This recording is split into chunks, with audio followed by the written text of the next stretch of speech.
de actividad académica que no ha parado en este contexto del COVID-19, este estado de emergencia que se ha ido prolongando y bueno, cuántos meses durará más, eso dependerá de cómo se vaya controlando la enfermedad. Vamos a lo que nos interesa en este momento. Hoy entonces, 25 de julio del año 2020, finalmente a puertas de estas fiestas patrias un poco particulares, un poco sui generis. Pero bueno, sigamos adelante en todo caso lo que nosotros nos interesa este sábado, ¿no? En la tarde, 5 de la tarde. Se nos extendió esta invitación de poder compartir con ustedes algunos conocimientos, algunos argumentos y criterios interpretativos sobre el lavado de activos, ¿no? Que tiene otros nombres, otras denominaciones en los diversos ordenamientos jurídicos de los países, en una vocación de universalidad, de tipificación de una figura delictiva que ha adquirido una inusitada relevancia en los últimos tiempos, producto de esas circunstancias criminológicas a los cuales el Perú no es ajeno, ¿no?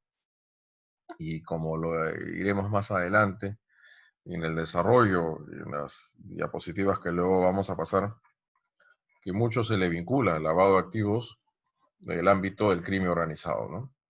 Mucho en la medida, en tanto y en cuanto, no olvidemos que el crimen organizado son esa estructuración fundante en las cuales integradas por tres o más personas, bueno, eso se lo dice el 3 de 1077, pero creo que una estructura criminal que pretende a través de su seno, a través de su estructura de operatividad funcional, cometer varios hechos punibles, requiere tal vez la presencia o tener la integración de varias personas, ¿no?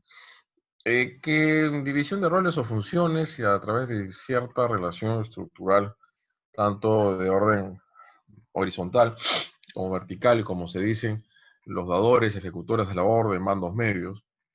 Entonces, estas estructuras criminales y a los cuales podemos identificar de diversa extirpe, diversa naturaleza o estructura en el país, propiamente lo que es la corrupción funcional, en el caso de la trama Odebrecht, lo que es y lo que fue en su momento en la los 90, Fujimori Montesinos, lo que se ha ido desarrollando en el ámbito de la inseguridad ciudadana, a que estas estructuras criminales que están finalmente habituadas a cometer delitos de extorsión, sicariato, etcétera, delitos contra el patrimonio, delitos de sangre, contra bienes jurídicos fundamentales. Entonces, así como en nuestra vida en sociedad la gente se une, fusiona voluntades para empresas, para fines lícitos, sea o no con fines de lucro, el Código Civil, la Ley General de Sociedades, pues ya sabemos todos, ya hace mucho tiempo atrás, las mafias que se fueron estructurando en los años 20 en los Estados Unidos, en el alcohol, la Yakuza en Japón, los carteles de la droga en Colombia, y luego ya asociados a las organizaciones subversivas que nos pusieron en jaque y un estado de bastante conmoción social y de fragilidad del propio sistema de institucionalidad que tenga que servir para una coexistencia social pacífica. Entonces ya tiempo atrás y décadas se fue advirtiendo que estas estructuras criminales, a fin de lograr sus ilícitos propósitos, están finalmente dispuestos a todo, ¿no? Pero claro, estas ilicitudes penales previas, si lo podemos decir así, underlying offense o predicate offense, en cuanto propiamente el tráfico ilícito de drogas, el tráfico de armas, la corrupción, hoy en día en el Perú la minería legal, el proxenetismo, la trata de personas y obviamente los vinculados a la función pública, ¿no? Hay que verse involucrados de los funcionarios de todos los grados y jerarquías, investiduras, y de mayor grado de reprochabilidad cuando están en el artículo 99 de la Constitución Política del Estado. Todas estas estructuras criminales que generan y cometen estas ilicitudes, estos delitos, generan rentabilidad, dinero, lucro, productos, provechos del delito. Entonces, una vez que ya se produce esta situación y estas estructuras, organizaciones delictivas han logrado amasar bastante fortuna, viene el siguiente episodio de la criminalidad.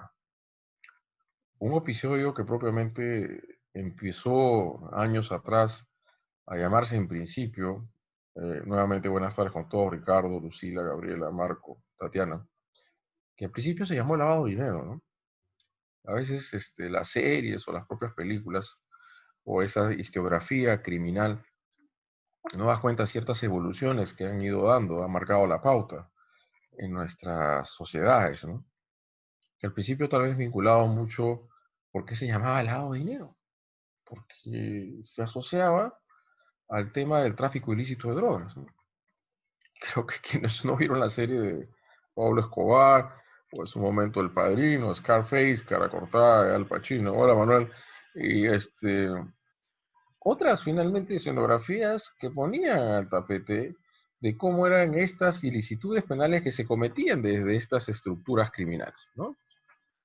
Entonces poco a poco hubo una suerte de grado de sensibilización y no solamente desde las legislaciones internas de los países, sino creo que sobre todo, yo que tuve la posibilidad de advertir ello en el ámbito de la cooperación judicial internacional y extradición de la Fiscalía Nación, que luego se añadió, y recuperación de activos, de lo que los tratados convenios internacionales fueron marcando las bases y los consensos de los estados de ir a un norte de una política criminal internacional de gran calado, en cuanto finalmente diseñar las bases de que estos convenios y tratados internacionales, que propiamente fijar ciertos parámetros, a su vez eso vaya a ser fiel reflejo de lo que tendría que darse más adelante por las respectivas legislaciones en los países de los Estados miembros de la Convención de Naciones Unidas contra la Corrupción y Convención de Naciones, que es lo que es de Mérida, Convención de Naciones Unidas contra la Delincuencia Organizada Transnacional de Palermo, que luego le diré cómo influyó en su momento en lo que es el lavado de activos en el Perú. En un punto muy importante, en un punto muy importante, lo que es su autonomía, ¿no? Del lavado de activos y lo que en su momento diremos sobre la casación Arequipa, que quiso relativizar esa autonomía. Y en esa posibilidad latente y patente de poder investigar, procesar, juzgar y en su momento sancionar a quien también intervino en el delito previo. De hecho, y como se dijo al principio en esta presentación, por parte de CEFOCAP y de algunos acuerdos plenarios, la Corte Suprema fue fijando líneas de interpretación muy importantes en cuanto a ciertas caracterizaciones dogmáticas que de antaño y que de cuño nos iban definiendo que aquel que intervino en un delito y este ya se consumó ya no puede pues, responder por otro delito más, ¿no? Entraron a la bóveda de un banco, vaciaron las cajas fuertes mediante el uso de violencia y la amenaza y así finalmente luego van a comprar cantidad de vehículos o bienes inmuebles a nombre suyo, quienes han cometido ese robo, o a nombre de terceros. Entonces, esa es la fase de agotamiento del delito, ¿no? Y de hecho, vamos a ver si ya vamos a ir compartiendo pantalla, por favor. Y de hecho, esto implicaba reflejar lo que supone el iter criminis. Un iter criminis, un iter crime que va de la ideación, resolución, deliberación, de la ideación, resolución y deliberación, para pasar a los actos preparatorios, a los actos ejecutivos, a la consumación y ya lo que es, hablaban algunos del agotamiento del delito. Vamos a ver si podemos visualizar estas diapositivas. Por favor, no sé si me podrían confirmar si le están viendo lo que yo sí estoy viendo. Doctor, se quedó en pantalla negra. Ya, entonces lo vuelvo a salgo y nuevamente entro, ¿les parece? Claro, doctor. Vamos a ver, nuevamente ingresamos. ¿Me dices, por favor, ahora? Correcto, doctor, ya está bien. Ok, muchas gracias, te agradezco porque siempre hay que confirmar las cosas, porque el proceso de adaptabilidad a esta educación 100% online, virtual, tiene sus ventajas y sus desventajas y obviamente yo propiamente tengo que estar seguro que yo lo que yo tengo al frente, lo que yo estoy visualizando también sea igual con respecto a ustedes, ¿no?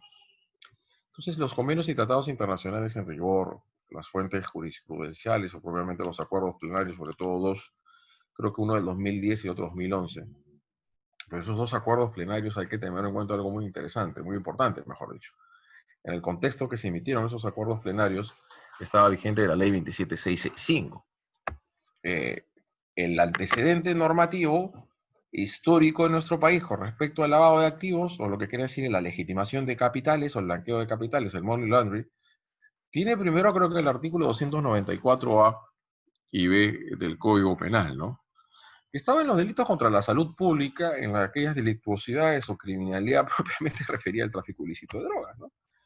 Lo hemos dicho y seguro, pues ya son varias las exposiciones que tenemos la posibilidad de compartir con ustedes a través de FOCAP, y hemos sido muy claros en señalar que el bien jurídico tutelado es fundamental porque viene a sistematizar y homogeneizar las conductas prohibidas o mandadas a realizar, sea por acción o por omisión, les da el criterio de interpretación desde un punto de vista de la dogmática, y tercero, también nos da la posibilidad de ir advirtiendo, Fer, algunos vacíos, algunos claroscuros en la ley, para a partir de eso proponer las reformas político-criminales que sean necesarios para cubrir esas lagunas de impunidad, no solamente de impunidad, sino también ante estas oscuridades normativas, ciertas vaguedades terminológicas y semánticas que propician finalmente que la interpretación no vaya en un solo rumbo, ¿no? Y esto creo que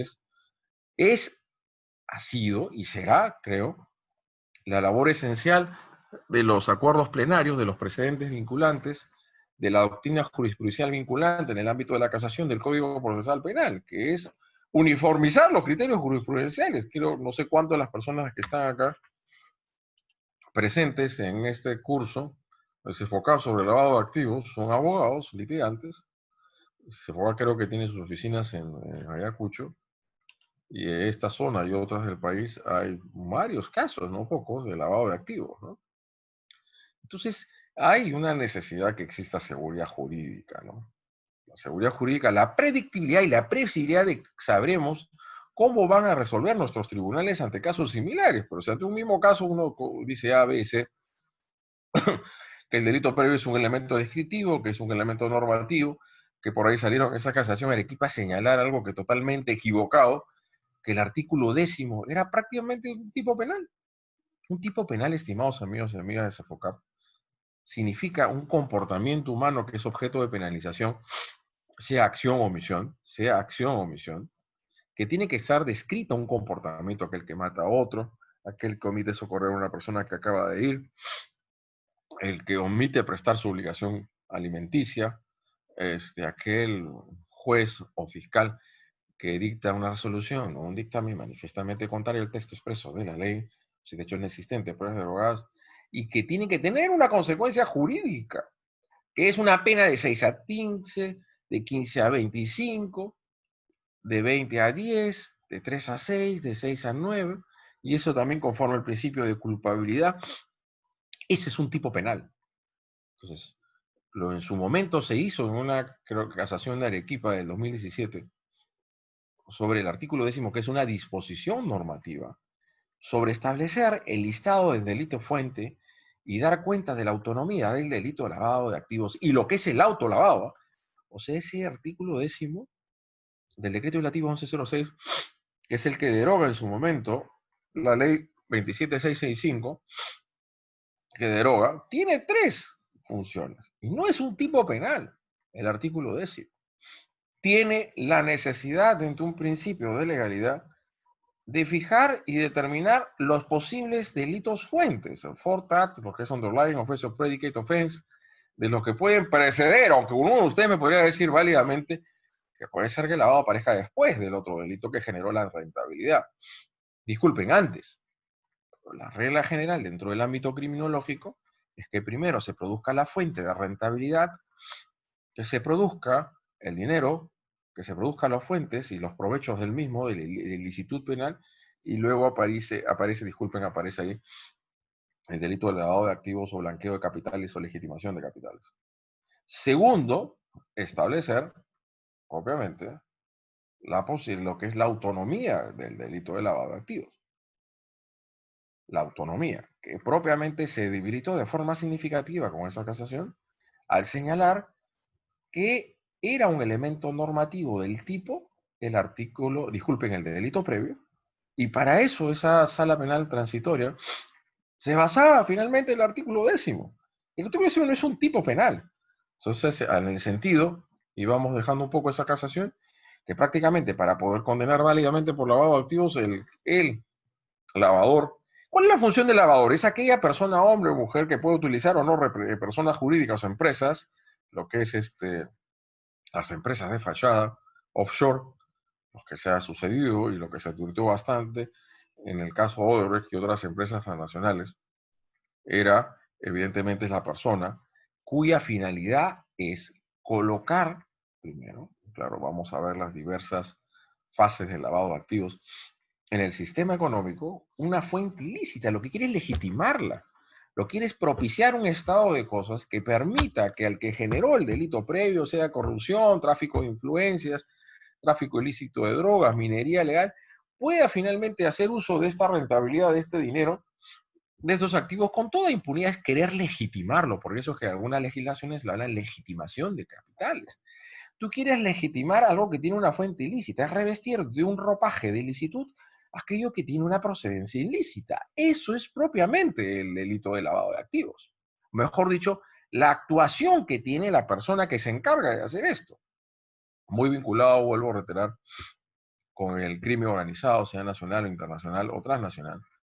Porque de hecho, estas operatividades, estas estructuras delictuales de gran calado, de bastante envergadura, luego que han logrado su propósito ilícito de poder obtener bastantes fuentes de dinero, como el caso de la empresa Odebrecht, que era Odebrecht, una empresa transnacional, que en 13 países, creo, en Latinoamérica, uno en Europa y uno en África, y para eso manejaban división de operaciones estructuradas, pues eran las coimas, las dádivas y otras que se tomaban lugar para poder lugar siempre resultar favorecedores de las grandes obras que se dieron al Perú, que son más de 18 o 20, ellos dicen que solamente coimieron en 5, obviamente no sé quién puede creer eso.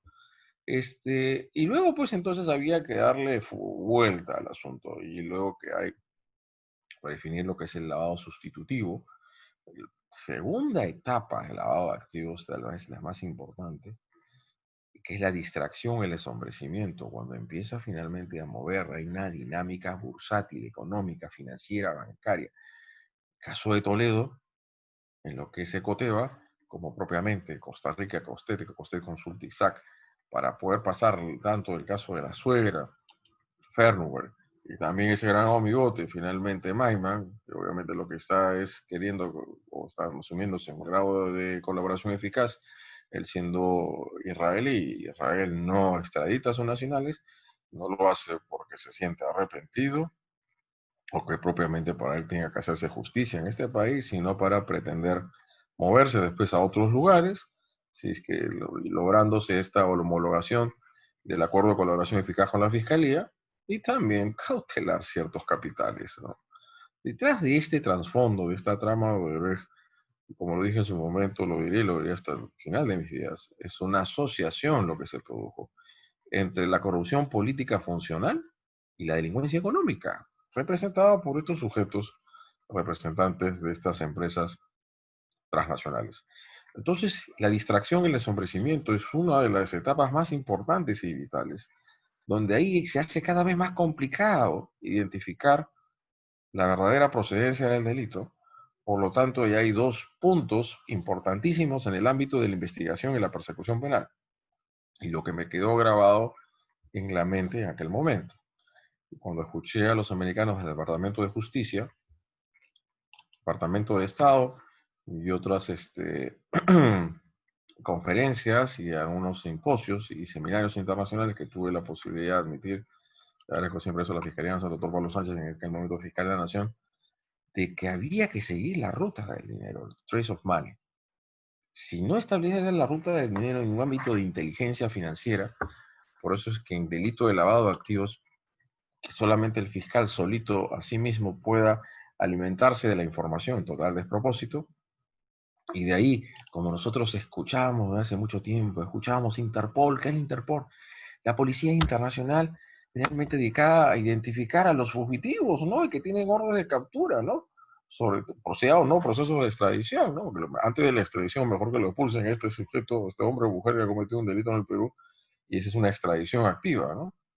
Ya escuchábamos de Interpol, que la policía internacional, creo que tiene su sede principal en Francia, para luego dar cuenta de lo que significan las unidades de inteligencia financiera, las UIF, y hay en todo el país. Y esta viabilidad de dar información de inteligencia que en un momento recibí, de cómo es que ellos, a través de las diversas regulaciones que existen en los diversos estados, en el Perú, a través del sistema de la banca, que es Superintendencia de Banca y Seguros, de ciertos dispositivos legales que se dieron en su momento, muy importantes, en lo que es la comunicación de transacciones sospechosas.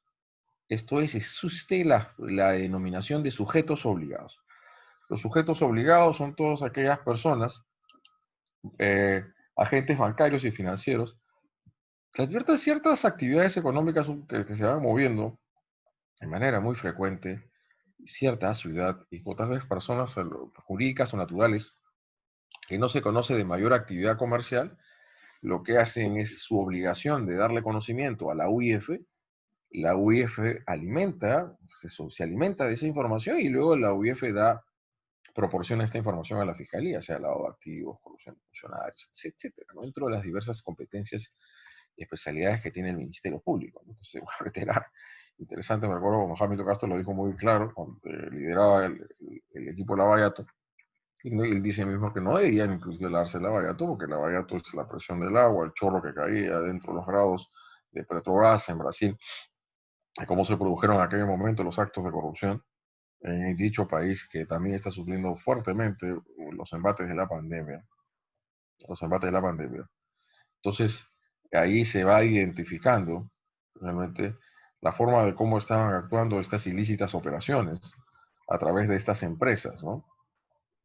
Y en lo que decía de que establecer la ruta del dinero, por un lado, resulta fundamental, la operación de inteligencia financiera, y también a través de estos tratados y convenios internacionales debo de complementar la idea, lo que es la GAFI, Grupo de Acción Financiera, y lo que es la GAFILAT, Grupo de Acción Financiera contra el Lavado de Activos y el Financiamiento del Terrorismo, fueron significando una ruta importante para los estados en la cooperación judicial internacional y en lo que significa importantísimo, importantísimo la homogeneización de los tipos penales de los diversos estados.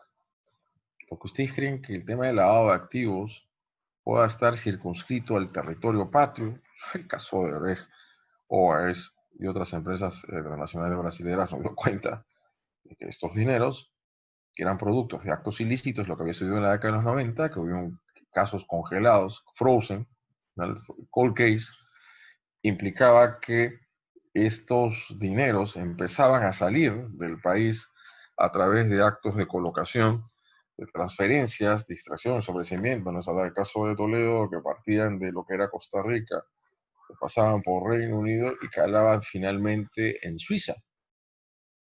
Suiza, Luxemburgo, Liechtenstein. Propiamente han sido siempre estados europeos muy ligados, bancos, a no tener mayores controles en ciertos grados de formalidades y que de cierta manera propiciaban que se ingrese dinero mal habido. Luego ya sabemos lo que es Panamá y dentro de esa trama de Odebrecht, lo que es propiamente Andorra con el BPA Service, ¿no? La necesidad de establecer puentes con el exterior a través de las unidades de cooperación judicial internacional, sea que están en la Fiscalía, el Ministerio de Relaciones Exteriores o el Ministerio de Justicia, resulta fundamental para poder generar que la información llegue a nuestro país y el representante del Ministerio Público, esto es el fiscal, pueda promover su investigación y pueda llegar a buen puerto. Entonces, lo que es delincuencia organizada transnacional, es inviable una investigación sin hacer uso de la cooperación judicial internacional. Y vuelvo a reiterar, a través de las informaciones que pueden ser objeto de alimentación por parte de la UIF. La UIF es elemental, es informe de inteligencia. Así como decía, de la Interpol, en la policía de ubicación y captura de fugitivos, en el caso de UIF, finalmente de estas puentes y esos lazos que se puedan dar para ir finalmente identificando estas transacciones sospechosas. Claro, una cosa es que estas transacciones sospechosas se encuentran abiertas en el Perú, donde obviamente hayan ciertos indicios y porque ya en el ámbito probatorio, estrictamente el lavado de activos, y lo que la Corte Suprema señaló en el primer acuerdo plenario, que para poder construir categóricamente, probatoriamente adelante el lavado de activos, hay que acudir a la prueba indiciaria, ¿no? Y los actos inusuales, esa forma de cómo se están ingresando los dineros a través de ciertas cuentas, esa operatividad bancaria, financiera, bursátil, sobre todo por empresas que no tienen mayor grado de conocimiento de cuáles son sus operaciones,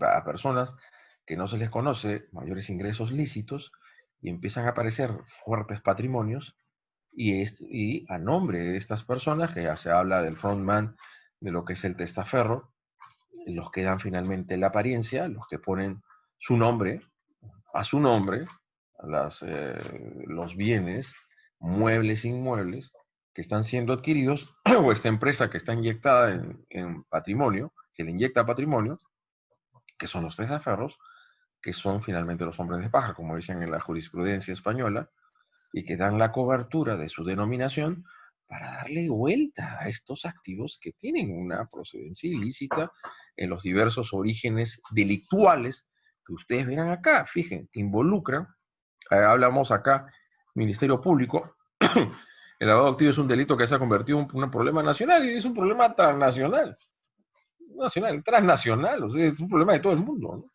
Por eso lo que el GAFI, Grupo de Acción Financiera, el grupo de los 7 más poderosos países, fueron definiendo líneas de acción a nivel internacional. Todos hay que tipificar el lavado de activos, una amplia gama de delitos previos, luego finalmente de que existan unidades de cooperación internacional y tratar en la medida de lo posible de fijar procedimientos de decomiso sin condena. Cuando hablamos mucho del lavado de activos, y de lo que en la actualidad ha significado la creación de la subespecialidad tanto en el Ministerio Público como en el Poder Judicial de las unidades de extinción de dominio, que son lo que establecieron y lo que era en la Convención de Naciones Unidas, creo, contra la delincuencia organizada transnacional, la Convención de Palermo, que es el decomiso sin condena. Usted, para poder decomisar, ¿qué significa decomisar? Es la pérdida de la titularidad de los bienes, muebles, inmuebles, que están a nombre de una persona natural o jurídica. Y en el caso de una persona natural, una persona física, no necesariamente es la que ha cometido el delito previo. Puede ser otra persona. Una vez que si no hay justificación alguna valedera de que haya habido una actividad lícita, legal, formalmente hablando, o más que todo lícita, más que formal, que puede haber generado ese grado de rentabilidad.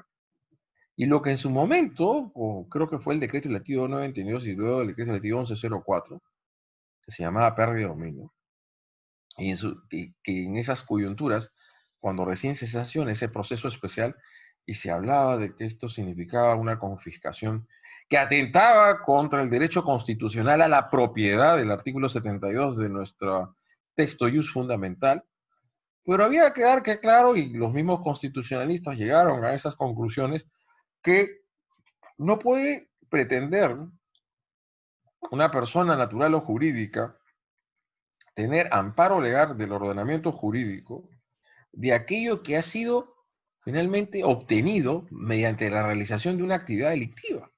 Entonces la GAFI habla de los procesos de decomiso sin condena, porque el decomiso, el artículo 102 de la parte general del Código Penal y producto de varias modificaciones, es una consecuencia jurídica del delito que hay que establecerse en una sentencia condenatoria. Y como podría decirme cualquiera de ustedes que está ahora presente, si me está escuchando, y la medida cautelar es la incautación. Incautación con fines de decomiso, que es la medida cautelar, y lo que se procede en el ámbito de la cooperación judicial internacional es al frozen, que es el congelamiento de las cuentas a través de una solicitud, un exequatur de cooperación judicial internacional. Y siempre cumpliendo con ciertas garantías que la fuente de la cooperación judicial internacional son los tratados y convenios internacionales que se pueden ser bilaterales, que tiene el Perú con muchos países, sea Suiza, Estados Unidos, Chile, Argentina, etcétera, y los multilaterales que estamos dando cuenta, la Comisión Interamericana contra la Corrupción, la Convención de Nassau, de lo que es cooperación en materia penal interamericana, la Convención de Naciones Unidas contra la Delincuencia Organizada Transnacional, Convención de Naciones Unidas contra la Corrupción, que es la Convención de Mérida. Y entonces no podemos, finalmente, cuando se hace alusión, cuando se hace análisis del lavado de activos, desvincularnos del ordenamiento jurídico internacional. ¿Esto qué significa? Vuelvo a reiterar, porque el lavado de activos y muchas veces puede ser que el delito previo, la corrupción, el tráfico de influencias, la minería ilegal se haya producido acá, pero los dineros se van colocando en la banca de otros países, ¿no?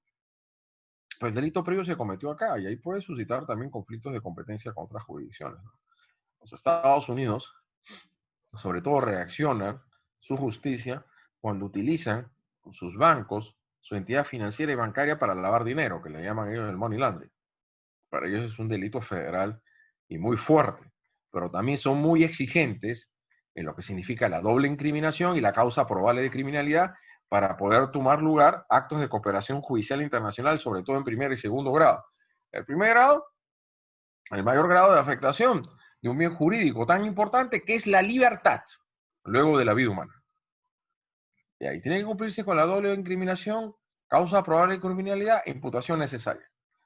Luego, cuando se afecta el patrimonio, para poder congelar y yo solicitar el freezing de cuentas en el extranjero, tengo que tener una imputación necesaria, tengo que tener una causa de una probable actos de criminalidad y que se cumpla con el principio de doble incriminación, que por lo que sea delito acá y también tanto el delito requiriente como el delito requerido. Esas son las reglas del juego de la cooperación judicial internacional, que evidentemente tiene un grado de aplicabilidad y operatividad muy importante en la investigación del lavado de activos, porque el lavado de activos va a tener siempre una vinculación con otro delito. Existen tres delitos complejos, o creo que un poco más, ¿no? Pero a los que me voy a referir es los que tienen cierto grado de similitud. El lavado de activos, la receptación y el encubrimiento. Los tres pueden ser definidos como complejos en tanto y en cuanto tienen que estar relacionados con una ilicitud penal previa. Al margen de la distinción o la característica específica que tiene el lavado de activos, que sí puede castigar o penalizarse al que está involucrado, sea el tráfico ilícito de drogas, minería ilegal, defraudación de actos de rentas de aduana, contrabando, defraudación tributaria. Algunos eran un poco reacios a decir que eran delito previo. Pues, no pago al fisco, hay una omisión finalmente en el pago de los tributos a ciertos actos de defraudaciones, ciertos finalmente actos fraudulentos, para no pagar o finalmente ir ocultando, poniendo finalmente por debajo de la mesa ciertos ingresos económicos que van a ir en contra de la recaudación que tiene que darse al fisco. Entonces también lo vamos a tipificar por lavado de activos, pero bueno, ya fue una posición en tal sentido que también delito previo puede ser defraudación tributaria, ¿no? Decreto legislativo 813, que es la ley penal especial. Fíjense ahí, estafa, fraude, proxenetismo, financiamiento del terrorismo, Gafilat, grupo de acción financiera, grupo finalmente contra el lavado de activos y el financiamiento del terrorismo, delitos contra la administración pública, trata de personas, y luego obviamente tenemos que generar los delitos de explotación sexual y laboral, que fueron incorporados por el decreto legislativo 1323 en el año 2017 al Código Penal peruano, el secuestro, los delitos contra el patrimonio agravados. Ahí hay un cierto entrecruzamiento con la receptación. Revisen ustedes el artículo 195 de la parte especial del Código Penal. Entonces hay tres delitos que tienen una característica particular y en grado de similitud, que me refiero que es el lavado de activos, la receptación y el delito de encubrimiento real. El artículo 195 de escasa aplicabilidad en nuestro país. ¿Por qué escasa aplicabilidad, me diría yo, de la receptación agravada? Propiamente por el protagonismo que ha adquirido el lavado de activos en nuestros días, ¿no? Y ahí se habla, en las fórmulas agravadas, en el último párrafo del 195 y en entrecruzamiento con el artículo 10 del decreto legislativo 1106, que la pena será privada de libertad no menor de 6 ni mayor de 12, si se trata de bienes provenientes de la comisión de delitos de robo agravado. Tenemos el robo agravado, delitos contra el patrimonio agravado, ahí lo tenemos. Secuestro, ahí está. Extorsión, me parece que también por ahí estafa, defraudación tributaria. Bueno, propiamente pareciese que no está extorsión. Vayamos a ver el agravado, claro. El agravado sería el robo o el hurto agravado. Y trata de personas. Eso fue una modificación del decreto legislativo 1245 del año 2016, ¿no? Entonces, esos delitos previos. en el robo, en la receptación agravada, tenemos en el ámbito del lavado de activos, en el artículo 10 del decreto legislativo 1106. Y ustedes lo saben mejor que yo, que cuando en apariencia un solo hecho puede ser objeto de subsunción en más de un tipo penal, se llama conflicto aparente de normas. Pero también tenemos que ser claros, y creo que en algunas legislaciones como la Argentina ha establecido, ciertos montos que son objeto de colocación, de distracción, de sombrecimiento, de movimientos financieros y bancarios, que habiliten y legitimen que se tenga que propiciar una investigación, porque investigar lavado de activos, creo que les queda claro, no es fácil, de ninguna manera, no es fácil, no es lo mismo investigar el lavado de activos que el delito de receptación, de ninguna manera, las finalidades de uno u otro son totalmente distintos, es totalmente distinto, y también eso va a generar un costo al Estado. Creo yo que el lavado de activos no vamos a estar investigando el lavado de activos cuando los montos que se han movido son pues irrisorios, ¿no? Eso no significa que eso quede en impunidad, sino que en todo caso vayamos bajo la tipificación del delito de receptación y ahí las cosas van a ser distintas. Obviamente usted me dirá, señor expositor, hay una gran diferencia. Comete lavado de activos, lo que quiere es hacer finalmente era legitimar los capitales, colocándolos en el sistema económico a través de una serie de actividades económicas bursátiles e inmobiliarias. Cada vez pues el lavador ve cada otra forma, ¿no? Uno no ve los casinos tragamonedas que ahora están totalmente cerrados y lo van a estar por buen tiempo. Restaurantes u otro, lo que es sauna, y los edificios que se van creciendo y uno se pregunta de dónde sale tanto dinero, ¿no? ¿Cómo es que la hicieron? Cuando uno se pregunta, ¿no? Por eso que también queda claro que uno de los bienes jurídicos protegidos en el delito de lavado de activos es la libre competencia, dentro de un sistema económico que tiene que tener un orden de formalidad y de legalidad a su vez. No puede tener, como dicen, por eso que no es inconstitucional la extinción de dominio, la pérdida de dominio, porque nadie puede pretender que el ordenamiento jurídico proteja aquellos bienes que han sido adquiridos con una fuente ilícita, con activos producto de la comisión de un delito, de ninguna manera. O sea, son totalmente constitucionales los procesos de pérdida de dominio y extinción de dominio, como decíamos en el proceso penal, vas con la incautación, previamente con medida cautelar, la incautación y al final el decomiso, pero si no tienes bien identificado quién cometió el delito, este se murió, está fuera del país, voy a estar esperando que lo voy a extraditar o no, que a veces no va a ser posible porque hay unos países como Brasil, no sé si usted lo sabía, que no extraditan a sus nacionales, también el de Israel, al margen del principio de jurisdicción universal, la derecho judicial, si tú, bueno, no estás dispuesto a extraditarlo, pues síguelo y júgalo tú, que muy pocos estados lo han hecho. Entonces, ahí tenemos dos vías, porque hay que privar de las ganancias ilícitas a estas personas que forman parte de estas estructuras criminales para evitar que sigan cometiendo delitos.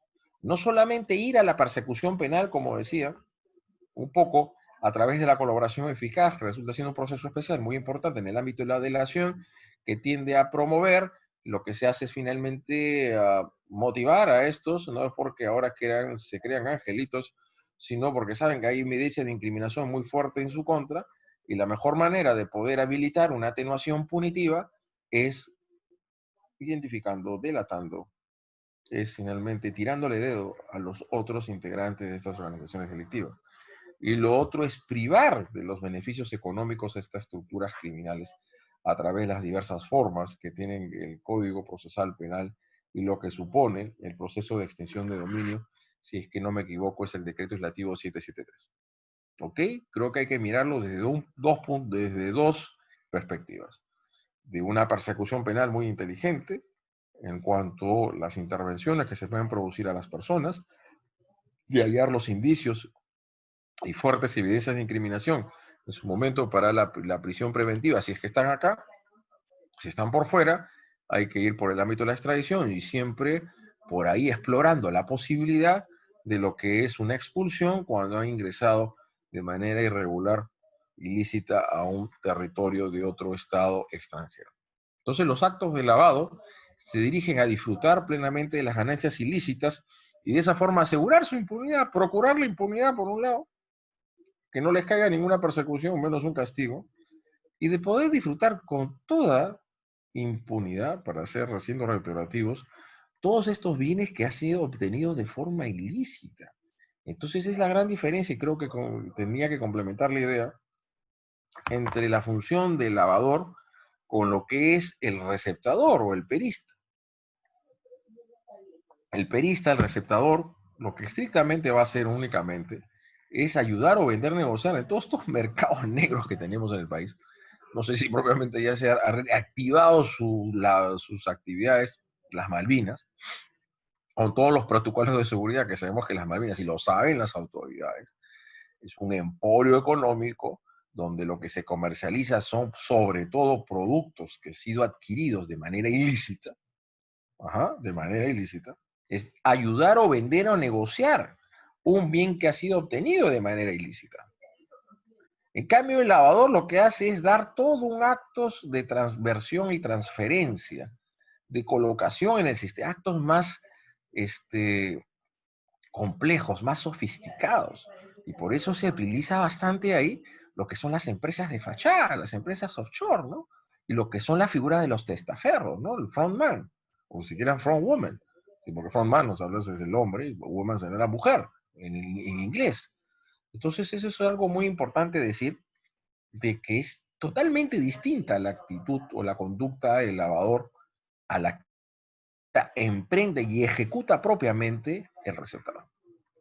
Así como lograr la reinversión de dichas ganancias en la comisión de nuevos. Obviamente los invierten y con esto quieren darle mayor rentabilidad a ese capital que han obtenido, siempre producto de una actividad ilícita.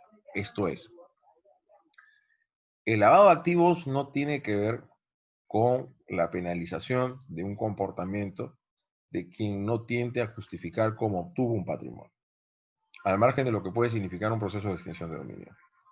Y en el ámbito de la cooperación judicial internacional, y lo que significa la doble incriminación, que sea delito acá en el Perú, sea en los Estados Unidos, sea en Suiza, en Liechtenstein, en Luxemburgo, en Panamá, porque si ese del supuesto delito fuente, que puede ser defraudación tributaria, puede ser que en otros países no sea delito. Entonces, para ellos, ¿cómo vamos a finalmente a dar información, a congelar cuentas? Si esa actividad previa que ustedes me están señalando desde el Perú, para nosotros no es delito. Entonces, una premisa básica, esencial del lavado de activos, es que los activos, siendo reiterativo en la palabra, tiene que ser producto de una actividad delictiva, una acción o omisión típica penalmente antijusta. No puede provenir de una infracción administrativa, sino de la comisión de un delito. Blanco Cordero, y ustedes lo observarán en esta diapositiva, un gran tratadista español, me parece, señala que la característica esencial que debe reunir el objeto del lavado de activos, el objeto material del delito son los activos. Otra cosa es el bien jurídico, que algunos llegan a un grado de anclaje de lo que es el orden socioeconómico, propiamente el sistema legal de compra y adquisición de bienes, es la legitimación propia del sistema, lo que es la transparencia del mercado, que debe velarse siempre, de saber de dónde procede estos dinero, claro, las informalidades económicas en nuestro país y ante un mercado de cambio de dólar informal y ambulatorio, y esas fluctuaciones en la cotización de la moneda americana es producto muchas veces cuando ingresa mucho dinero producto de unas diversas actividades delictivas, no solamente el narcotráfico. Hoy en día en nuestro país hay dos actividades delictivas al margen de la corrupción, que para eso es un tremendo negocio, y máximo en este estado de emergencia, donde no ha faltado algunos que han aprovechado esta situación de cierto grado de relajamiento de los controles en las adquisiciones públicas, en las contrataciones y las licitaciones, para enriquecerse a costa de las desgracias, porque esto es una desgracia y no puede tener otro nombre, de que estamos hablando de no sé cuántas personas, dicen que hasta 30.000 o 40.000 personas contagiados que ya están llegando a los 400.000 y tal vez sean medio millón, que sucede esto. Entonces, dentro de estas ilicitudes penales, propiamente que se generan y generan bastante dinero, son las que son fuente y alimentan al delito de lavado de activos, ¿no? Entonces debe existir como requisito imprescindible.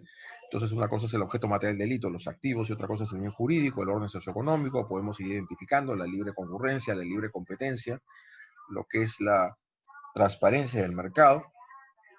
Y si no está presente este nexo unión, si este se rompe por alguna circunstancia, no existirá objeto idóneo para el lavado de activos. No habrá, pues no puede haber lavado de activos. Habrá, pues no sé si otro delito, no sé si será solamente una infracción administrativa cuando tiende de provenir el dinero de una infracción estrictamente administrativa, ¿no? Un ilícito y sanción administrativo que es distinto a lo que es un hecho delictivo, ¿no? Ustedes creo que saben claramente algunas delimitaciones y fronteras que existen entre el delito y la contravención y la falta administrativa, ¿no? Tienen un mayor grado de afectación al bien jurídico, y esto dicho en, por ejemplo, en las infracciones aduaneras, que para poder, creo que llegar a ser delito tiene que ser superior, no sé si no recuerdo si no sé si son unidades impositivas, lo voy a recordar ahorita, o propiamente remuneraciones mínimas vitales, ¿no? Creo que este último, ¿no? Distinto a lo que en los delitos contra el patrimonio, entre lo que es el hurto con las faltas contra el patrimonio, que antes eran 4 y ahora solamente es una remuneración mínima vital, creo que son 930 soles o 960. Dicho esto, entonces, como observamos acá, la penalización del cumplimiento normativo antilavado. O sea, hay toda una política criminal antilavado. Una política criminal no solamente observamos en lo que nos pueda nutrir y alimentar el decreto legislativo 1106 y las interpretaciones por parte de la Corte Suprema, acuerdos penales de 2010, 2011 y otras casaciones que pueden haberse dado en el tiempo. Estrictamente las fuentes internacionales y todo lo que significa la Superintendencia Banca y Seguro, las normativas, las circulares que puede haberse dado, y todo lo que tiene que ver con los sujetos obligados, porque el lavado de activos, dentro de lo que ustedes revisen, el decreto legislativo 1106, no solamente significa la tipificación o la criminalización de los actos de conversión, transferencia, ocultación, escondite o transporte de activos de procedencia ilícita, sino también hay tipificaciones muy claras de dos, ¿no? Que es la omisión de información de los sujetos obligados, porque ellos tienen lo que tienen, que se detectan, porque tienen el contacto directo en las transferencias bancarias y financieras que se están realizando. ¿Y cuál es su obligación? De comunicar esto a la UIF. Y también hay un delito que se tipifica propiamente de quienes no colaboran, no coadyuvan en las investigaciones del delito de lavado de activos, ¿no? O sea, la tipificación, la criminalización propiamente que se desprende del decreto legislativo 1106, no lo podemos centrar única y estrictamente en los actos de conversión, de transferencia, de transporte y ocultamiento, sino también en lo que podemos ir desprendiéndose del el artículo 5 y 6. El 5 tipifica la omisión de comunicaciones de operaciones sospechosas. ¿Quiénes son? Pues los sujetos obligados, ¿no? El cumplimiento de las obligaciones de comunicar a la autoridad competente, la UIF, transacciones o operaciones sospechosas. El 6, el que rehúsa o retarda suministrar a la autoridad competente la información económica, financiera, contable, mercantil o empresarial que le sea requerida en el marco de la investigación. ¿Quién le va a requerir? Tiene que ser el fiscal, que es titular del ejercicio de dirección penal y el conductor de la investigación. Por delito de lavado de activos, deliberadamente prestan información de modo inexacto, brinda información falsa. El 5 y el 6 propiamente no son actos de lavado de activos, sino tiene que ver con la represión, o mejor dicho, las investigaciones, la prevención, que eso, para poder realizarla se requiere finalmente activar toda una serie de normativas que pueda ir detectando transacciones sospechosas. Entonces se habla de lavado de dinero, blanqueo de capitales, legitimación de capitales, un proceso mediante el cual se busca dar apariencia de licitud a los bienes que tienen procedencia ilícita. Y la ilícita sí debe significar siempre que esos activos sea producto de una acción o omisión típica y penalmente antijurídica, a través de un conjunto de transacciones y operaciones de naturaleza civil, comercial o financiera. Hay una diversificación de actividades. Estamos en una economía social de mercado abierta, una proliferación de actividades de diversa naturaleza económica, que bueno, pues a raíz, en el contexto que nos encontramos del COVID-19, se han paralizado muchas de ellas, se han reactivado otras, pero esto no significa de ninguna manera que el lavado de activos se esté dejando de cometer en este país. No, porque vemos que se cometen delitos contra el patrimonio. Advertimos de las noticias que se cometen delitos contra la administración pública cometidos por funcionarios públicos, colusión ilegal, cohechos, todo lo que significa peculados, malversaciones, etcétera. Observamos que hay extorsiones, que existen otros delitos como secuestro, que generan una rentabilidad económica. De hecho, también debe haber prostitución clandestina, seguro que lo hay, y lo que es la minería ilegal. Que pueden haber bajado cierto índice, eso pues, seguro que sí, supongo que habrá bajado un poco la criminalidad pues, en estos últimos meses, ¿no? Pero esto no significa que ya no se cometan estos delitos. Y mientras que tengamos los delitos previos, mientras que se sigan cometiendo extorsiones, secuestros, y se sigan cometiendo delito de minería ilegal, trata de personas, explotación sexual o laboral o actos de corrupción, va a haber de todas maneras entonces lavado de activos. Ya estas delincuentes o que cometen estos delitos no colocan pues el dinero por debajo del colchón, sino que para poder disfrutarlo tienen que meterlo al mercado. Por eso, operaciones de lavado de activos. Vean lo que tenemos acá en esta diapositiva. Introduce sus ingresos delictivos, esto en los activos, producto de la comisión de un hecho punible, en el sistema financiero y no financiero, ¿no? Algunas cooperativas que ya se rehusaban a formar parte de la formalidad de la Superintendencia de Banca y Seguros, ¿por qué no? Tiene que haber controles más rígidos, ¿no? Lo que sucede y lo que hace el lavador es va buscando ciertos territorios vírgenes en el sentido de que no existan mayores controles. ¿Por qué entonces iban a Panamá? La constitución de empresas para evadir impuestos, decían algunos, para pagar menos impuestos de lo que se podía pagar en el lugar donde uno vive, donde está domiciliado, y donde no hay mayor control o formalidad de crear cuentas de empresas que no tienen mayor actividad comercial.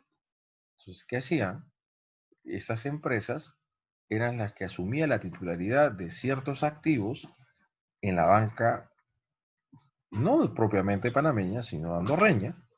Entonces, lo que iban los clientes de esta banca, iban al BPA Cervais y los funcionarios de allá le decían, bueno, pues usted quiere quiere meter dinero, que bueno, bienvenido, welcome. Bueno, ¿y a qué empresa quiere aparecer usted como beneficiaria? Entonces le daban un listado de empresas. ¿De dónde eran las empresas? Empresas panameñas. Cleanfield. ¿Y quién alimentaba Cleanfield? Others. Entonces ahí nos damos cuenta de la forma como se estructuraba toda esta situación. Y que de hecho, vuelvo a reiterar, no podemos desvincular el análisis del lavado de activos en un ámbito de transnacionalidad. Porque el delito fuente, el delito determinante, underlying offense o predicate offense se puede cometer acá, pero el otro se comete fuera. Y tenemos que tomar en cuenta, bueno, ya en los actos de cooperación internacional, lo que es el principio de la doble incriminación. Colocación realiza una serie, ahí es donde ya el movimiento se está dando y a veces se hace más difícil ya en esta segunda fase identificarlo, si es que no se hace uso de las unidades de inteligencia financiera. Sin la labor de la inteligencia financiera es muy difícil poder ir identificando el verdadero origen del dinero, de los activos que se están moviendo en el sistema económico. Para romper el vínculo del activo con su origen, la mancha criminal. La diversificación, o que es la reintegración, los activos retornan al poder del delincuente. ¿Y cómo retornan? Y algunos, que bueno, ¿no? Algunos, ¿no? Que tenían una suegra que le pagan deudas de $2 millones. O sea, tienes deudas hipotecarias. Esta persona que justamente involucrado, investigado por actos de corrupción, de colusión ilegal, de tráfico de influencias. Y en todo ese movimiento que se da de todo ese proceso de lavado de activos, esas empresas de fachada, cuyos mandamases, cuyos representantes, administradores, tienen algún vínculo directo o indirecto con la otra persona que cometió el delito previo. Y esa consolidación se da donde propiamente estas empresas son las que pagan las deudas, ¿no? Le pagan las deudas de estas deudas hipotecarias de millones de dólares de la persona que está involucrada en actos de corrupción. Entonces ahí se da en la última fase, acá se dice diversificación, lo que es la reintegración. Cuando el que generó el delito previo puede hacer uso de estos activos con toda impunidad. Bueno, felizmente que la justicia llega, a veces tarda, y a veces es complicado, sobre todo cuando el presunto autor de este delito, sobre todo el delito previo, puede ser que también involucrado en el lavado de activos, y eso es lo que se llama el autolavado, aquel que también está involucrado en el delito fuente, en el delito precedente o determinante, y comete a su vez el delito de lavado de activos. ¿Qué quiere decir la diversificación? La reintegración. Los activos lavados retornan al poder del delincuente, y ahí es lo que se llama la integración. Fíjense, acá vemos algunos métodos de cómo es que se procede el lavado de activos. Produce la presencia de diversos actores en sus diversas etapas. No se olviden, claro, el testaferro. ¿Quién es el testaferro? El frontman o la frontwoman, que lo podemos decir así. Que da su nombre a efectos de aparecer como titular de bienes bajo el dinero que le ha entregado a otra persona. Dicho esto de otra manera. Por lo general, y no siempre es así en el lavado, es una persona distinta a la que cometió el delito previo el que se encarga de hacer todas estas actividades. Porque queda claro que lo que es el autolavado significa la penalización tanto por el delito previo como por el otro delito. Porque vas a determinar a otra persona, pongamos a sus parientes, sus hijos, puede ser a su propia esposa o un amigo, para que sea que aparezca a su nombre, los bienes, obviamente, que no puede legítimamente justificar de dónde diablo sacó para haber comprado departamentos valorizados en 300.000, 500.000, 600.000 dólares, etc. Aferros y empresas de fachada, lo que usted seguramente en su momento habrá escuchado, lo que son las empresas offshore, las empresas de fachada. ¿Cuáles son las empresas de fachada? Las que se constituyen estrictamente, las que se crean, son empresas ficticias para darle vuelta, dinámica y movimiento a activos de una procedencia ilícita. Esas son las empresas de fachada o las empresas offshore, como se les quiera llamar, que no tienen ninguna actividad comercial conocida. Claro, puede ser que algunas sí lo tengan y tengan un grado de diversificación económica. Se crean entonces esas empresas, se crean las empresas panameñas, las que aparecían como titulares de beneficiarios de cuentas que estaban en el BPA Servais de Andorra, el BPA Servais.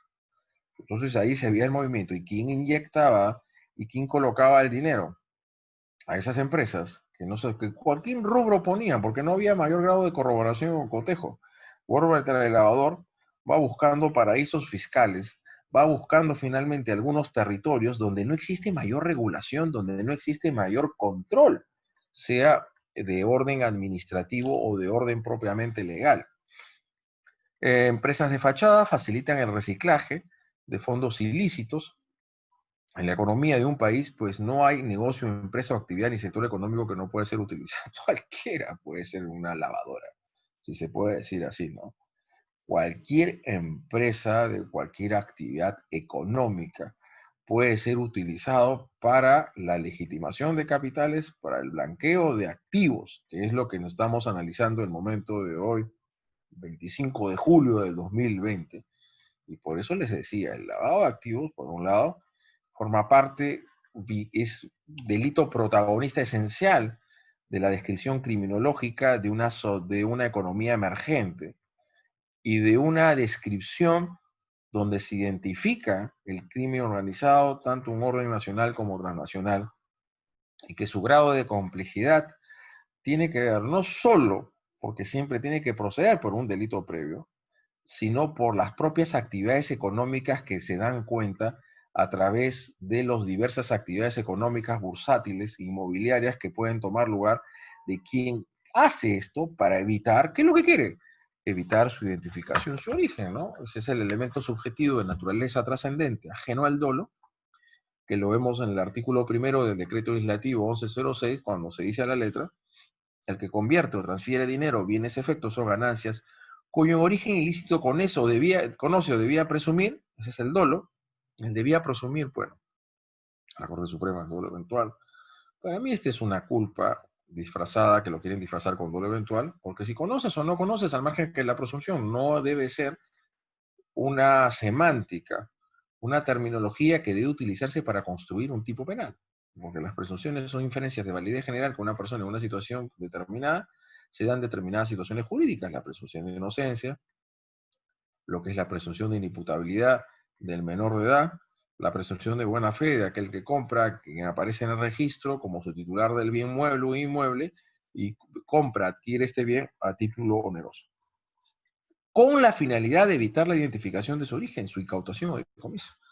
Esa es con la finalidad propiamente nos da cuenta de un elemento subjetivo de naturaleza trascendente ajeno al dolo, como es, por ejemplo, el delito de tráfico de influencias para encarcelar ante un funcionario judicial o administrativo que está conociendo o va a conocer un caso. Es un elemento subjetivo de naturaleza trascendente, ¿no?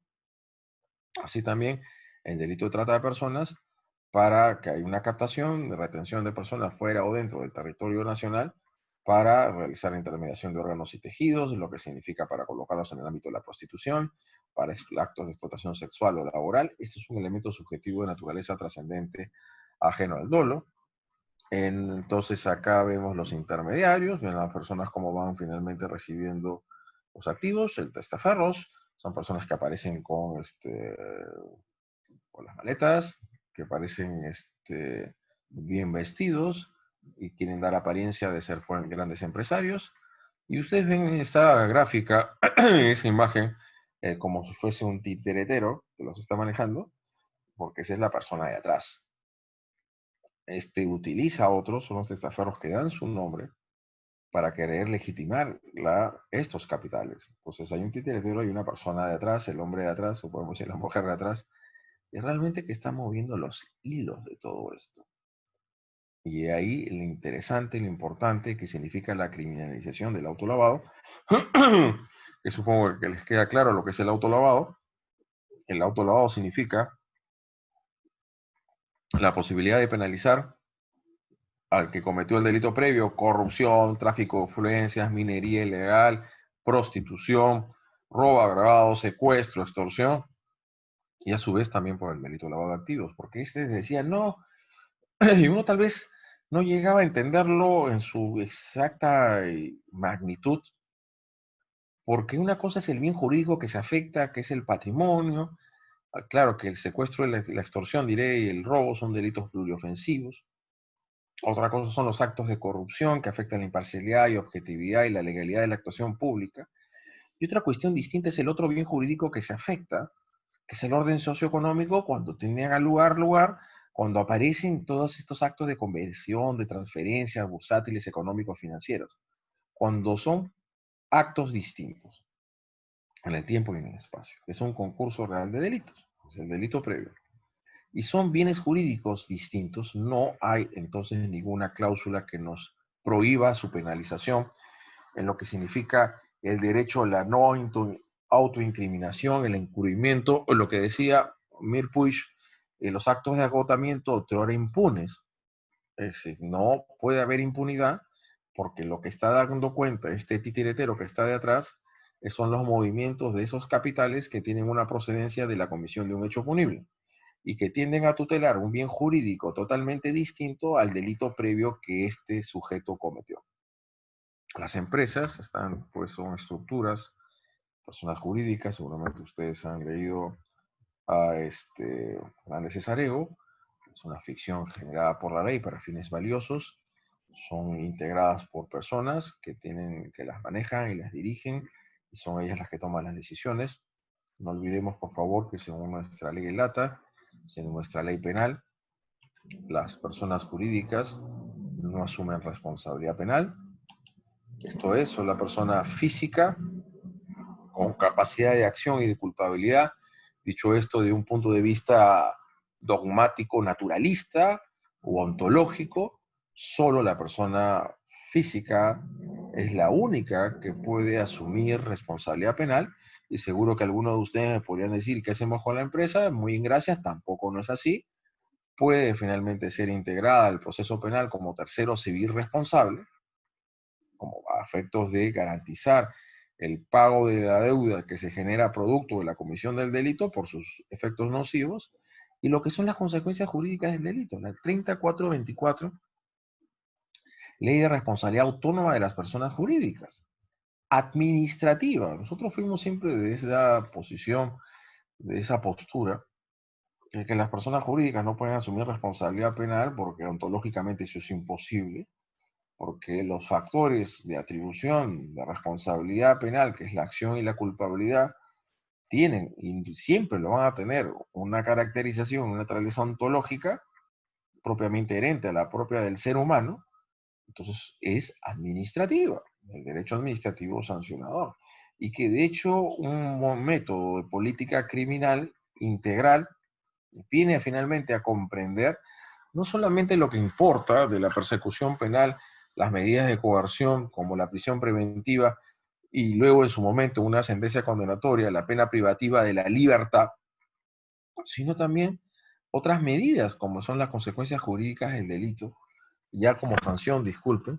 Y si vamos en el ámbito de las medidas cautelares, estas empresas que están involucradas en actos ilícitos, y evidentemente hay que darles un tipo de medidas para que no sigan contratando con el Estado.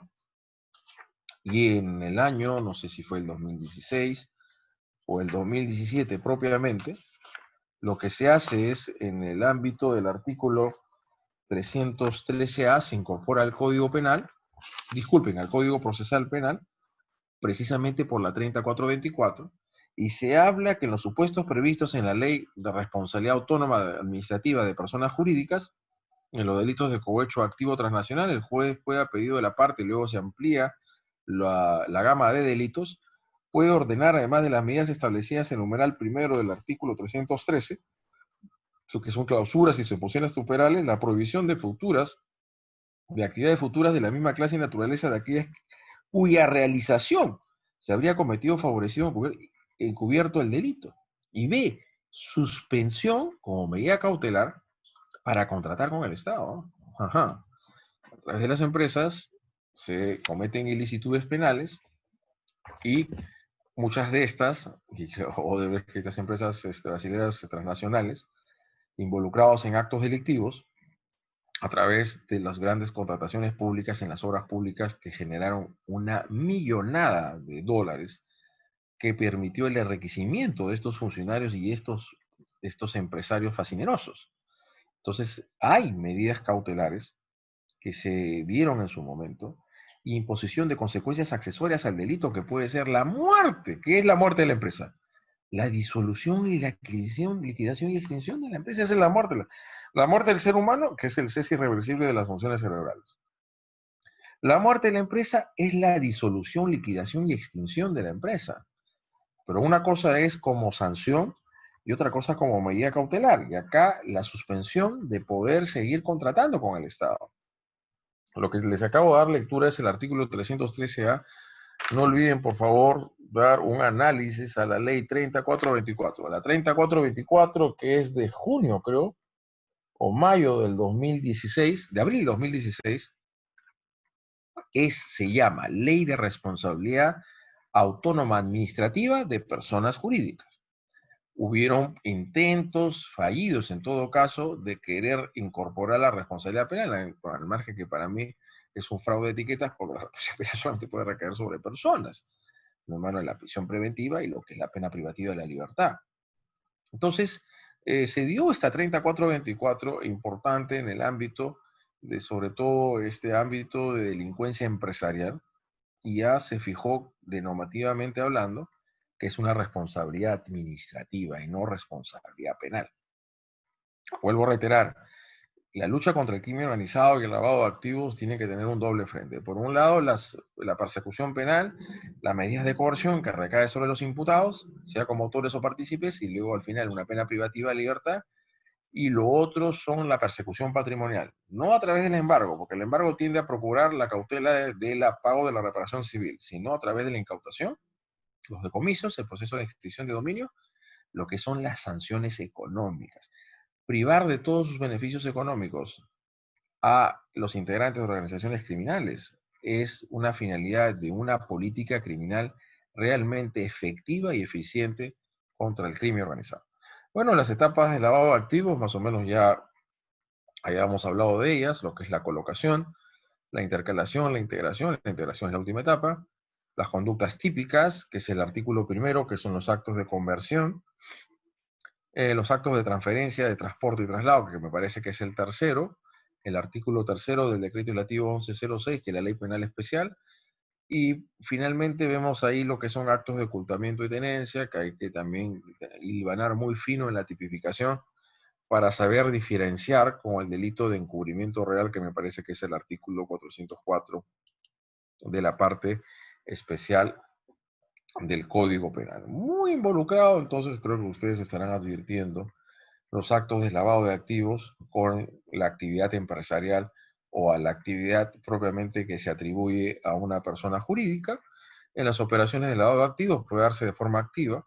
Si a través de su actividad y organización estructural, vamos a ver cuál es la estructura orgánica y societaria que tiene la empresa, y con conocimiento de la alta gerencia o el consejo directivo, realiza actos de legitimación y pasiva y es utilizada, instrumentalizada para la cobertura para el blanqueo.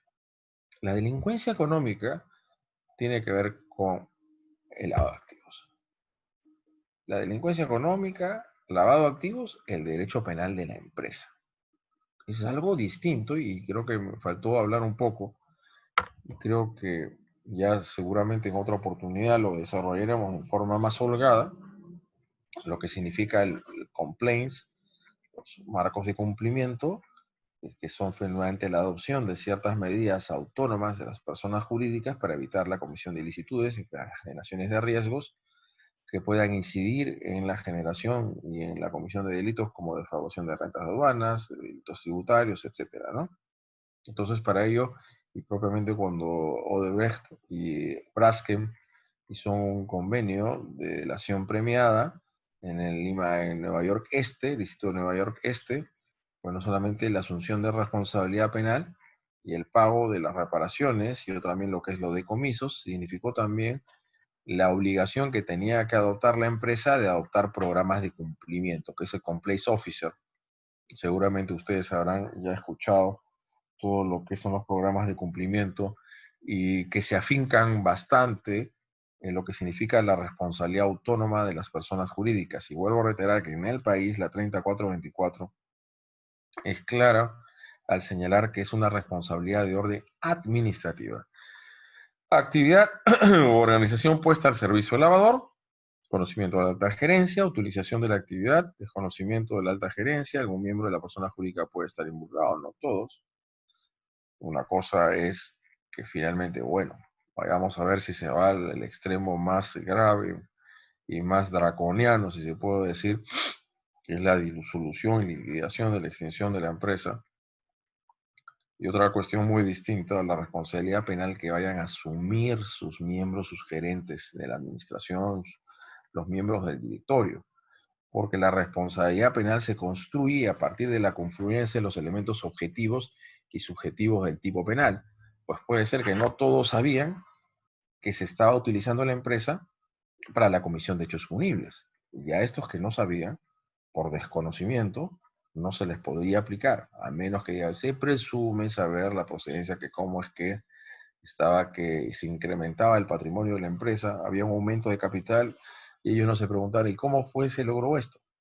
Porque dice los artículos primero, segundo y tercero del decreto legislativo 1106 que conozcan o presuman que vengan de un origen ilícito, lo cual nosotros no estamos muy de acuerdo con este tema de la presunción, porque el elemento subjetivo, el tipo de la responsabilidad subjetiva, la imputación subjetiva, siempre decimos, o sabe o no sabe. Si sabe, actúa con dolo. Porque todos los dolos, el eventual, consecuencias necesarias, o dolo primero o segundo grado, tienen un ámbito de confluencia, y el ámbito de confluencia es el dolo, es la conciencia. la conciencia del riesgo generado por la conducta, sea por acción o omisión.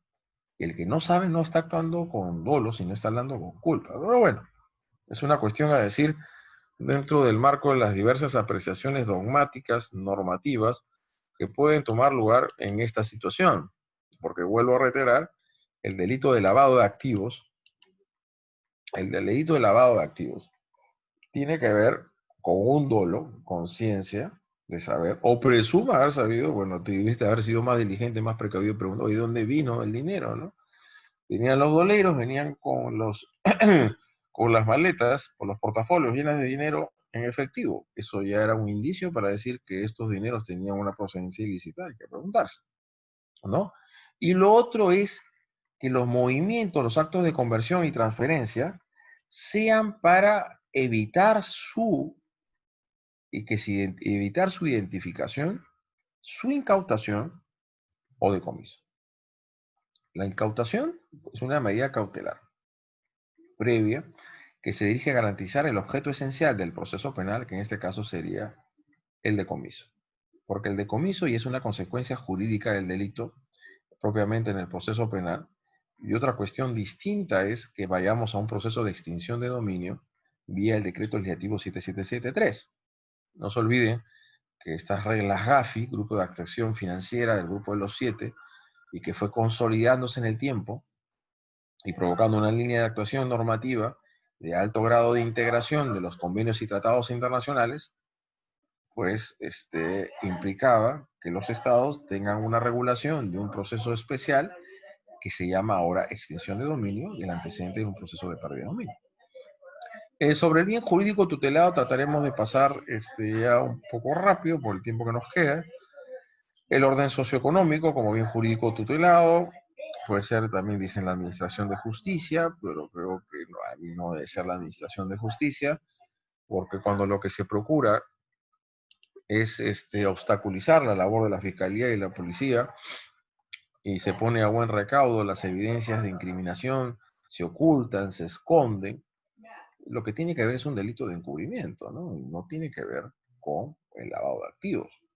Considero, tal vez me equivoco, nos podemos equivocar, no hay ningún problema con ello, siempre hay que discutir y debatir los argumentos, de que en la medida de lo posible, sobre aunque sea, digo, entre los artículos primero al tercero del decreto legislativo 1106, deben de responder a un propio orden sistematizador, porque ya el cuarto y el quinto y el sexto ya realmente van más allá en cuanto a las obligaciones de los sujetos obligados y la falta de colaboración que tienen algunas autoridades, sean o no públicas, para con la investigación penal de un delito de lavado de activos.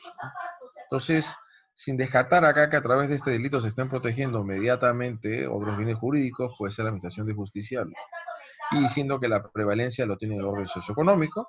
Seguro que muchos de ustedes lo dieron lectura en su momento al primer acuerdo plenario que se dio por parte de la Corte Suprema, un primer acuerdo plenario, no olvidemos, que se dio en base a la ley 27665. El decreto legislativo 1106 deroga la ley 27665, pero claro está, pues, el hecho de que no sea otra ley no significaba de ninguna manera que íbamos a hacer un viraje sustancial y radical sobre el bien jurídico tutelado, sino que el decreto legislativo 1106 trata de afincarse un poco mejor y sistematizar con mayor cantidad de comportamientos y tratar de adaptarse a los nuevos vientos de una política criminal internacional y en base a lo que ya los tratados y convenios internacionales se habían fijado en la materia. Les hablé del grado de influencia que tienen los convenios y los tratados internacionales, y de hecho la Convención de Palermo, que es la Convención de las Naciones Unidas contra la Delincuencia Organizada Internacional, significó la penalización del autolavado. No se olviden que el autolavado es la penalización de aquella persona que cometió como autor o partícipe del delito previo de una negociación incompatible, de una colusión ilegal, de un delito de cohecho, de un tráfico de influencias o de actos de prostitución, de proxenetismo. Trata a personas y a su vez también es la que está generando el delito de lavado de activos. Y como bien se dice acá, miren, interesante, si un hecho delictivo puede lesionar o poner en peligro, poner su naturaleza, hay que atender exclusivamente a los que resulten específicamente protegidos. ¿Cuáles específicamente? creo que son las reglas de una economía social de mercado, de la transparencia que debe existir, ¿no? De la libre competencia entre los proveedores. Claro, pues, que se ha sacado el ancho trabajando, sus bodeguitas, poco a poco ha ido incrementando su negocio al margen de esta situación tan grave que tenemos ahora con la pandemia, donde muchas empresas pueden estar o ya quebrando y muchos desempleados. Y venga, pues, al frente tuyo se te ponga un negocio, un tal emporio, con todas luces, finalmente, todas las parafernalias, y no se las ha fajado, sino que ha logrado finalmente producto de actividades ilícitas que esta misma empresa, sus representantes han realizado o otras personas vinculadas a aquello. ¿Eso no afecta a la libre competencia?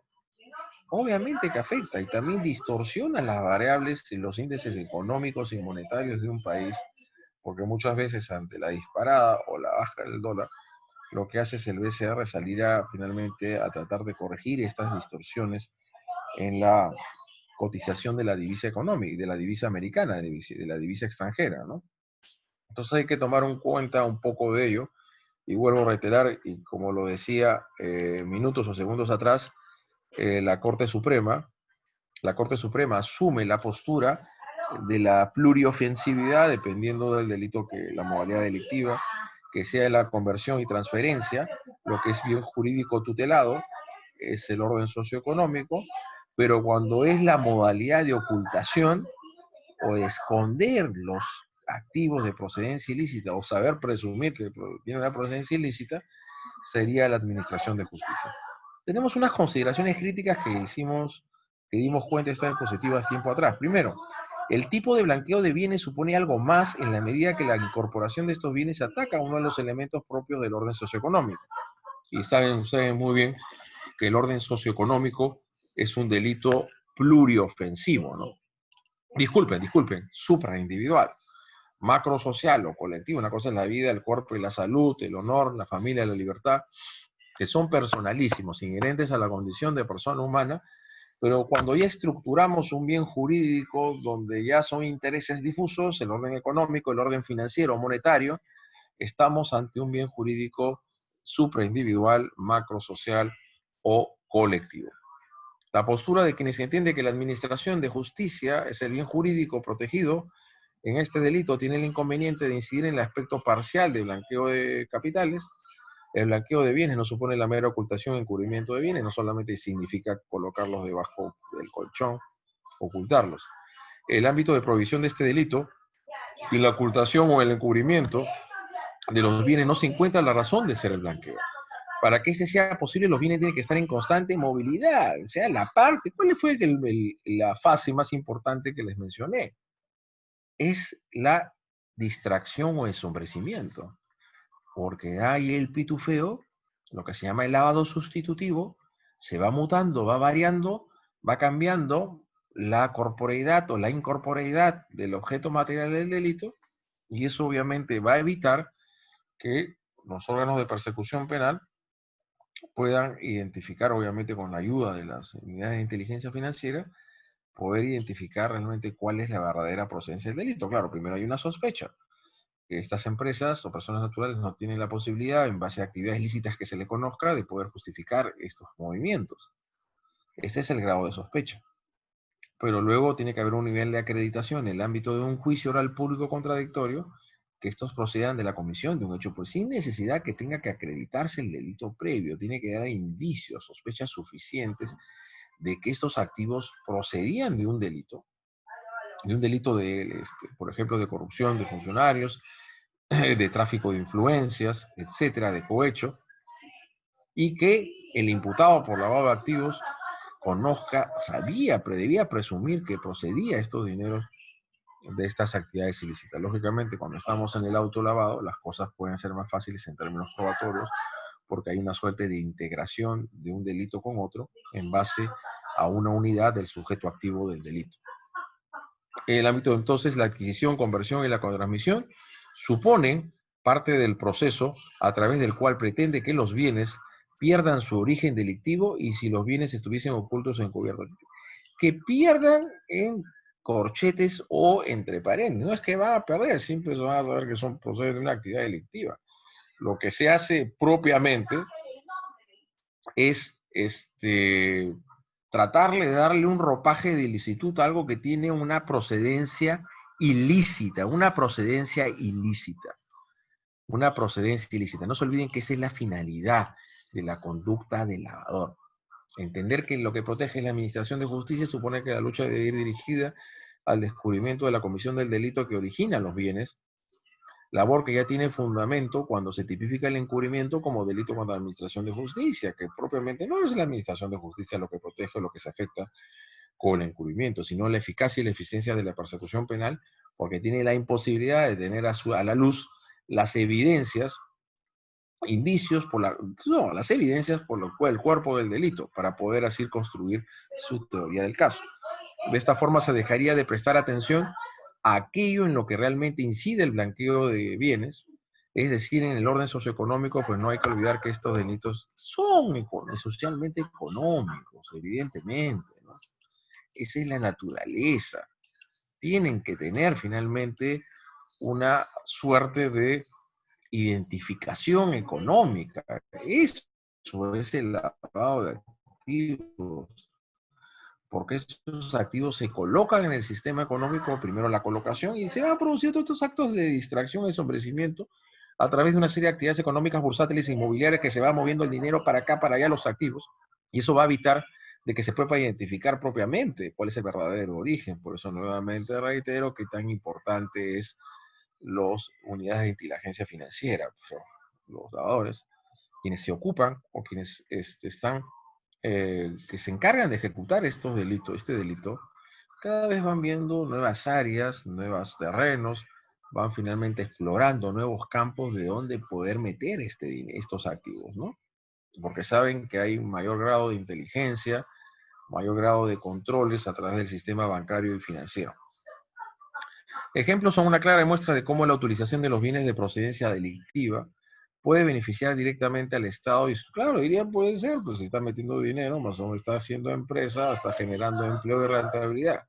En el supuesto noveno, aunque no se requiera reconocer abiertamente el Estado cuando realiza la oferta de la opacidad fiscal en el ámbito tributario para los pagarés de tesoro, es precisamente para que el Estado oferta opacidad fiscal, pagarés de tesoro público, poseedores de bienes de procedencia delictiva, el déficit público, el circuito legal.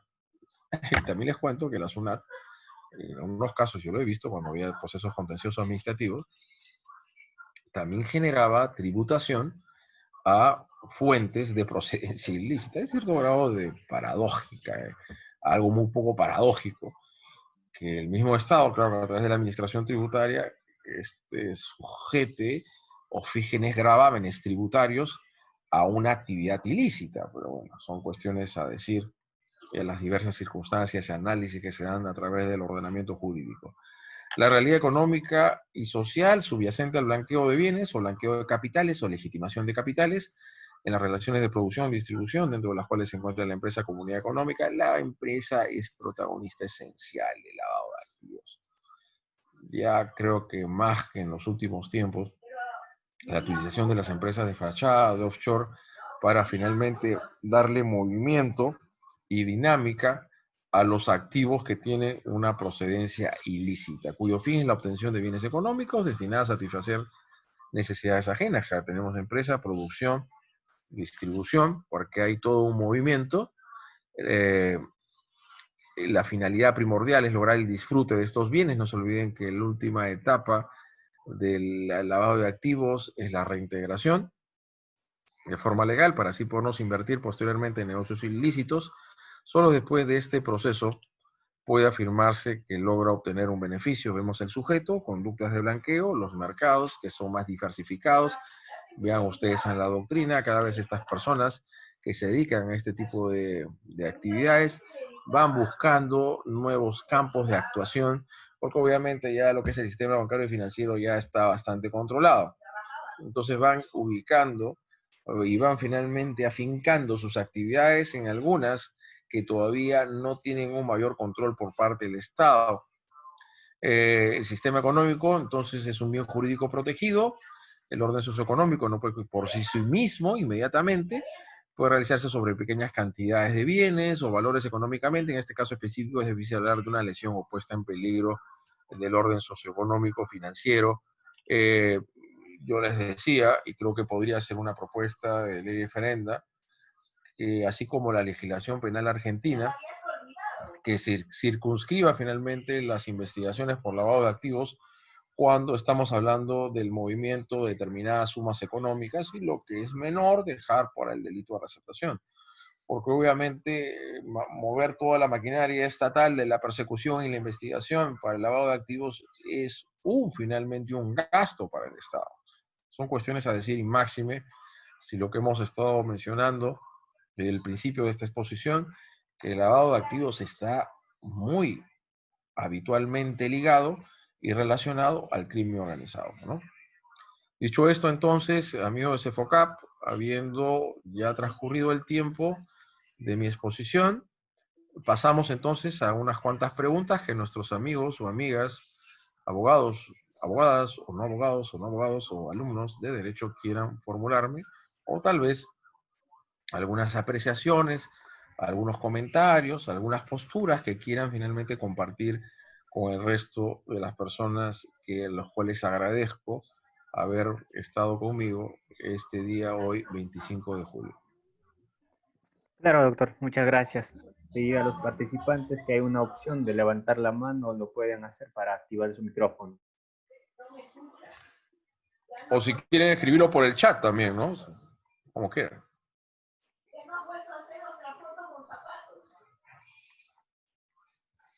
Alejandro Ávila levantó la mano.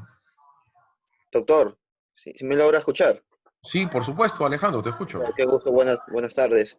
Tenía una pregunta, más bien una consulta, respecto de qué apreciación o qué comentario merece la sentencia plenaria 1/2017, que inaplica precisamente la 92/2017 que salió ese mismo año, respecto de que el delito base ya no formaría parte del tipo penal de lavado de activos.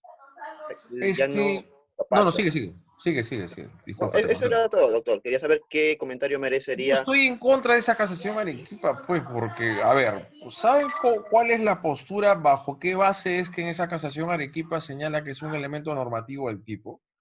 En base a la cláusula 10ª del decreto legislativo 1106. Esa es una disposición normativa, no es un tipo penal.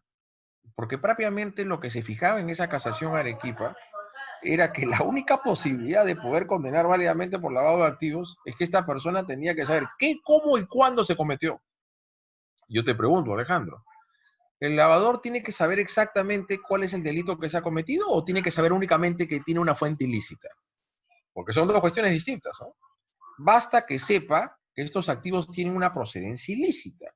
Cuestión distinta a saber, y yo estoy totalmente en contra de lo que se hizo en esa casación Arequipa, que se tenía que ver con exactitud el qué, el cómo y el cuándo se había cometido. Es decir, lo que quería decir que el dolo de la gente tenía que saber exactamente que el delito previo tenía que haber sido un robo, que el delito previo era una extorsión, que el delito previo era un delito de trata de personas. Lo único que tiene que abarcar el dolo de la gente es saber que tiene una procedencia, que proviene de un delito sin necesidad y se lo sabe, está bien, ya, y eso lo quiere decir la fiscalía que lo diga. Pero no hay necesidad en rigor de establecer en base a ese presupuesto, que es un elemento normativo del tipo, de que tiene que haber con todo grado de exactitud cuál es el delito que se cometió, el qué, el cómo y el cuándo. Lo que eso obviamente iba contra la autonomía, que lo cual se estuvo predicando de tiempo atrás por los convenios y tratados internacionales y también por la Corte Suprema, y lo que obviamente Prado Saldarriaga expone en sus bibliografías, en sus libros, sobre la autonomía del delito de lavado de activos. O sea, para mí es un elemento del tipo sí, pero solamente lo que tiene que abarcar la esfera conciencial de la gente es saber que procede de un delito. Pero eso no significa que tiene que saber exactamente qué delito es el que procede, cómo y qué y quiénes lo cometieron. Entonces sí estoy de acuerdo en esta postura de la Corte Suprema de la desvinculación de esa casación.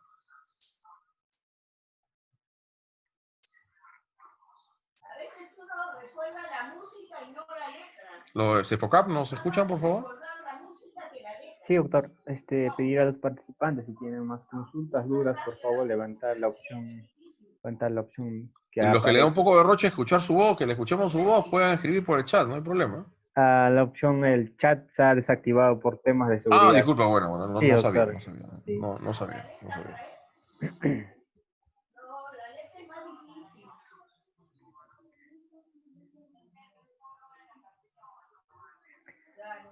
Doctor, muchas gracias por la clase y también ya vamos a estar subiendo lo que es la diapositiva y el video a su Bueno, plataforma virtual como siempre.